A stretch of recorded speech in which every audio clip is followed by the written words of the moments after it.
Go fish. I know, it's hard to even just say it. Yeah. Sunnydale swim team members begin disappearing, and fish people may be to blame. We open at a beach party celebrating a swim team victory, where the gang jokes about how many children die at their school, because that's always something to joke about. It's about time our school excelled at something. You're forgetting our high mortality rate. We're number one! Buffy sits off by herself staring out at the ocean. I thought it was really funny how immediate that emotional shift was, with the piano music just coming out of nowhere as the camera pans over to her. And some creep named Cameron comes over to try to impress her about being on the swim team. Cameron tells her he likes being around her, even though this is the first time he's ever been in the show, and then they get distracted by the cowboy being dunked by some other asshole. And Buffy puts a stop to it right in front of everyone. This is not the first time she's done that, though. She really does a great job of maintaining her secret identity. And then the cowboy pulls a Xander and storms off like a baby. Two swim bros are walking down the beach. When one of them walks into the ocean or something, the camera work made it really hard for me to figure out what was actually happening. Yeah, and even after having watched the whole episode, the scene doesn't really make sense because he seems to hear something out in the ocean, but I don't think there's anything there. But he ends up being attacked and killed. And we see a gill man heading into a drain pipe that leads directly out into the water where everyone is hanging out. So are they officially called gill men? That's what I was calling them. I don't know. The next day, Willow is still teaching the computer science class, and Snyder asks her to teach for the rest of the year. And he chastises her for failing one of the swim bros, Gage, when the school swim team is doing so well. Gage is clearly going somewhere in life. Everyone knows that real winners play Minesweeper. Gage is played by Wentworth Miller, who always appears in things that I don't want to watch because they feature Wentworth Miller. Correct. He was Chris Redfield in Resident Evil Afterlife, and apparently he appeared in Underworld, although I don't remember him actually being in that movie, but that was a long time ago, and I'm not about to watch it again. Buffy pulls up with Cameron in his car, who is still talking about philosophical ocean junk. It was getting pretty deep. He tries to get aggressive with Buffy, and she ends up smashing his face into the steering wheel, which causes Principal Snyder to accuse her of attacking him. Snyder, Cameron, and the swim coach tell Buffy it's her fault for asking for it by the way she dresses. The coach is played by Charles Cyphers, who was one of John Carpenter's frequent go-to actors, including appearances in Halloween and The Fog. The gang's in the library discussing what happened to the killed swimmer. And Giles says Snyder wants it kept quiet to avoid upsetting the other students. And then we get yet another scary suspense scene set in the locker room area, with ominous music and sounds and shadows, but it turns out it's just the coach, so the scene is pointless. Later, Xander bumps into Bro Cameron, who flexes his privilege by showing that the cafeteria is always open to him, which cracked me up. Yeah. And what does that mean exactly? Was he going to go into the kitchen, turn on the oven, and prepare food for himself? I don't understand. Yeah, it was really dumb. But I did like the way Xander talked to him. Loser. Liking the nose, Cam. Good look for you. Cameron's reason for walking away being that he was hungry was stupid. You're lucky I'm hungry. Xander hears him yelling and finds his steaming skin on the floor, along with a gill man. But luckily, he is saved by a commercial break. When we come back, Cordelia is drawing a picture of it based on his description, and he says it went out the window. She was a better artist than I expected. Yeah, that was very implausible. This episode is not getting a high grade. Buffy determines that since the victims were the best swimmers, someone must have summoned the monster to kill them, and the next victim will be the third best swimmer, Gage. They suspect that the cowboy who was being bullied earlier by the swim team is the culprit, and Willow goes to interrogate him, which was actually pretty funny. I agree. I thought it was kind of stupid, but the show really leaned into how goofy it was, and I thought it made it work. Agree. And the cowboy, Jonathan, of course, turns out to be innocent. And Buffy goes to keep an eye on Bro Gage. The coach and Snyder discuss not having enough members for the team, and Xander overhears them say that they just need someone to try out so they can fill the spot. So was he under the impression they could still win even though they had lost their two best swimmers? I guess. I mean, maybe all the other ones were good enough? I don't know. Something was a little fishy about this episode.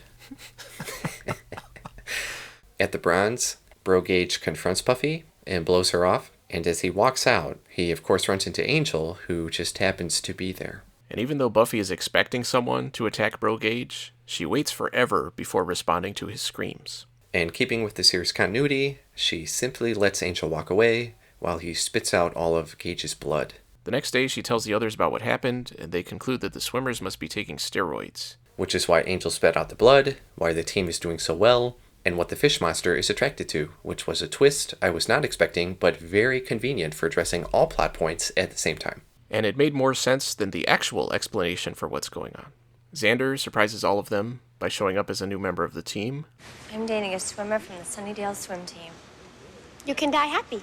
We get another suspense scene in the locker room, and Buffy goes to investigate and finds Bro Gage yelling and finds the monster standing in front of him. Bro Gage keeps yelling in pain, and Buffy completely ignores the monster that's right there, even turning her back to it, as he begins pulling off his skin and turns into another monster. What did you think about the effects? I thought it was pretty cool. She fights them for a bit, and then the coach shows up and they slide away into the floor, which was pretty goofy. Yeah. And the coach doesn't seem to know anything about it. He says everyone just started winning, and he didn't question any of it. And I was sure there was something else going on. There's another one for you. Willow looks up their medical records and finds evidence of steroid use. And they determine it must be the school nurse, since she's treated all of them. Buffy and Giles take the tranquilizer gun into the drainage area under the school, while Xander tries to get some info about steroids from the others and finds out it's in the steam. None of the other swimmers had a problem with what the coach was doing. Nobody said anything. I don't know, maybe it was just a lot of peer pressure. I've got more. I hope they're better than that. We'll see. See, I thought that was going to be a pun. We'll see. No, that would be dumb.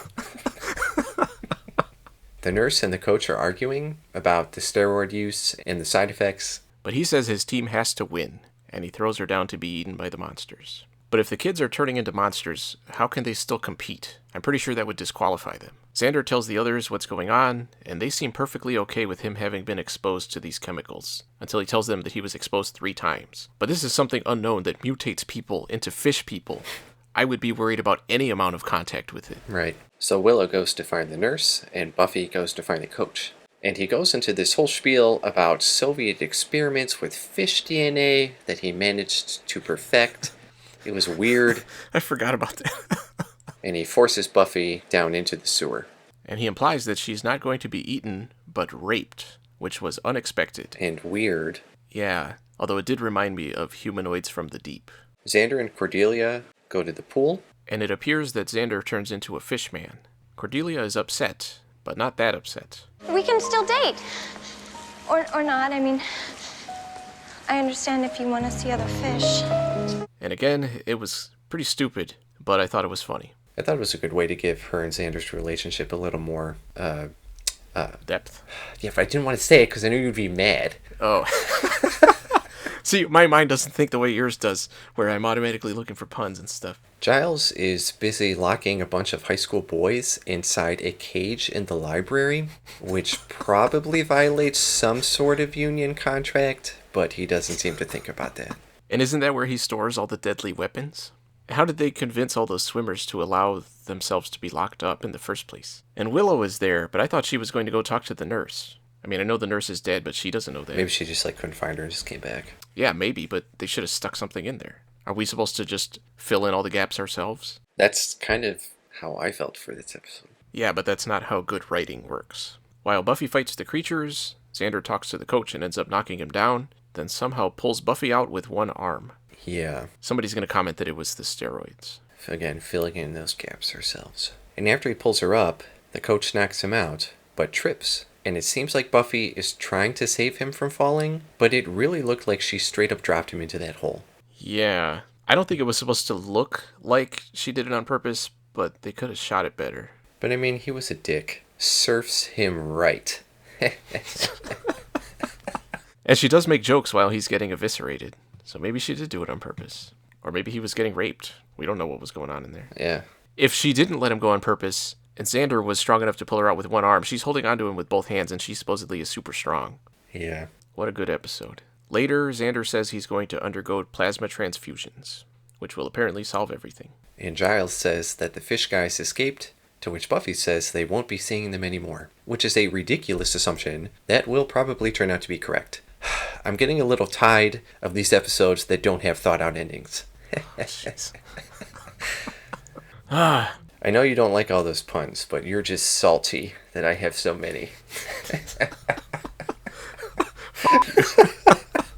She says they'll go out into the ocean, which we see happening, but the first guy mutated when he was on the beach and he went into the drainage tunnel, so some of them are probably still in there. What a satisfying ending. Go fish. Overall? Okay, first off, the biggest idiot in this entire episode is Willow. She is receiving no compensation for 100% planning and teaching a class for the majority of the school year. Not to mention, she doesn't have any sort of certification. This is bothering me more than really anything else at the show at this point. She's a dumb high schooler, though. She just thinks it's cool. She doesn't realize how lame it actually is. Yeah, Snyder is completely taking advantage of her. But about this episode, I was confused on the mechanics of the fish guys. Did they lose their brain function when they turned into fish? Will they somehow reproduce in the ocean? Why did they take steroids? They could have just worked harder, good exercise, a healthy diet with a lot of vitamin C. Oh, jeez. And where did the coach find these Soviet steroid experiments? It sounded like he was continuing to develop them on his own with the nurse. Did they have the skills and scientific knowledge to do that? Because I'll tell you right now, my PE teacher would not. And someone might make the argument that they failed to do what they wanted to do, but they managed to successfully turn people into fully functioning fish monsters.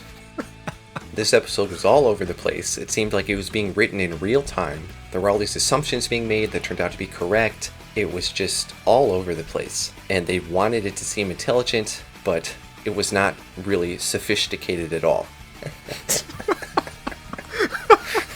Okay, that one was okay. It was stupid, but... And there was no follow-up to everyone blaming Buffy for asking to be assaulted, as they said, which makes it seem like the people working on the show felt that way too.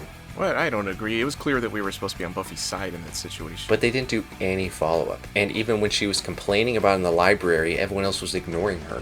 Yeah, I think it was just supposed to be another thing of Buffy feeling ostracized or whatever, which, as usual, doesn't really make sense. It didn't really work. I gave this episode a D. The only part I really liked was the... Well... Okay, what do you have to say about it? I gave it a D+. This was an episode with an absolutely ridiculous premise that didn't make any sense to begin with. Why would the coach keep going on with things when it kept losing in people? How did he get all the Gill men gathered together?